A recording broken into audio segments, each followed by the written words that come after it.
ನಮಸ್ಕಾರ Karnataka, welcome back to my channel. ನನ್ನ last ವಿಡಿಯೋನ ನೋಡಿ ಸಪೋರ್ಟ್ ಮಾಡ್ತಾ ಇರೋದಕ್ಕೆ ತುಂಬಾನೇ ಥ್ಯಾಂಕ್ ಯು. ಇನ್ಸ್ಟಾಗ್ರಾಮಲ್ಲಂತೂ ತುಂಬಾನೇ ಚೆನ್ನಾಗಿ ರೆಸ್ಪಾನ್ಸ್ ಬಂತು. ಸೊ ಬರೀ ನೋಡೋದೆಲ್ಲ, ನೀವು ಸಬ್ಸ್ಕ್ರೈಬ್ ಮಾಡೋದ್ರಿಂದ ತುಂಬಾ ಹೆಲ್ಪ್ ಆಗುತ್ತೆ. ನಿಮ್ಮ ಪ್ರತಿ ಒಂದೊಂದು ಸಬ್ಸ್ಕ್ರಿಪ್ಷನ್ ಕೂಡ ನನಗೆ ಒಂದೊಂದು ಮೆಟ್ಲಿದ್ದಂಗೆ. ಹಾಗೆ ಇವತ್ತು ತೆಂಗಿನ ಮರ ನೆಡುವಂತ ವಿಧಾನನ ತೋರಿಸ್ತಾ ಇದೀನಿ, ಬನ್ನಿ ನೋಡೋಣ.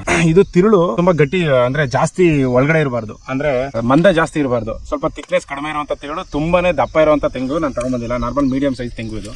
ಆಲ್ರೆಡಿ ಈಗ 1.25 ಅಡಿ ಅಷ್ಟು ಗುಂಡಿ ತಗೊಂಡಿದೀವಿ. ಇವಾಗ ಏನಿಲ್ಲ ನೋಡ್ತಾ ಇದೀರಾ, ಫುಲ್ ಒಂದ್ ರೌಂಡ್ ಸ್ವಲ್ಪ DDT ಪೌಡರ್ ಹಾಕೊಂಡಿದ್ದೀನಿ. ಇದಾದ್ಮೇಲೆ ನೆಕ್ಸ್ಟ್ ನಾವು ಫಸ್ಟ್ ಮರಳು ಹಾಕ್ತಾ ಇದೀನಿ. ಒಂದು ಲೇಯರ್ ಮರಳು, ಏನಕ್ಕೆ ಅಂದ್ರೆ ಬೇರ್ ಕೊಡೋದಕ್ಕೆ ಸ್ವಲ್ಪ ಈಸಿ ಆಗಲಿ ಅಂತ ಅಂದ್ಬಿಟ್ಟು. ಮತ್ತೆ ಇದ್ರ ಮೇಲೆ ನಾನು ಒಂದು ಲೇಯರ್ ಬೇವಿನ ಹಿಂಡಿ ಹಾಕ್ತಾ ಇದೀನಿ. ಜೊತೆಗೆ DNP ಆಗಿ ಟೋಟಲ್ 20 ಅಂತ ಅಂದ್ಬಿಟ್ಟು 200 ಗ್ರಾಮ್ಸ್ ಹಾಕ್ತಾ ಇದೀನಿ. ಇದ್ರ ಮೇಲೆ ಇನ್ನೊಂದು ಲೇಯರ್ ಸ್ವಲ್ಪ ಮಣ್ಣು ಹಾಕಿ. ಇದೇ ತರ ಟೋಟಲ್ 40 ಗಿಡ ನೆಡಬೇಕಾಗಿತ್ತು. ಒಂದಿನ 20 ಗಿಡ ನೆಟ್ಟು, ಇನ್ನೊಂದು ದಿನ 20 ಗಿಡ ನೆಟ್ಟು. ಸೊ ಹಾಗೆ ನೆಕ್ಸ್ಟ್ ಮಹಾಗನಿ ಅಂತ ಅಂದ್ಬಿಟ್ಟು ಕಾಡು ಮರನ ತಗೊಬಂದಿದ್ದೀನಿ. ಅದನ್ನ ಯಾವ ತರ ನೆಡೋದು ಅಂತ ಅಂದ್ಬಿಟ್ಟು ನೆಕ್ಸ್ಟ್ ವಿಡಿಯೋದಲ್ಲಿ ತೋರಿಸ್ತೀನಿ. ಇದೇ ತರ ನೋಡ್ತಾ ಇರಿ. Thank you.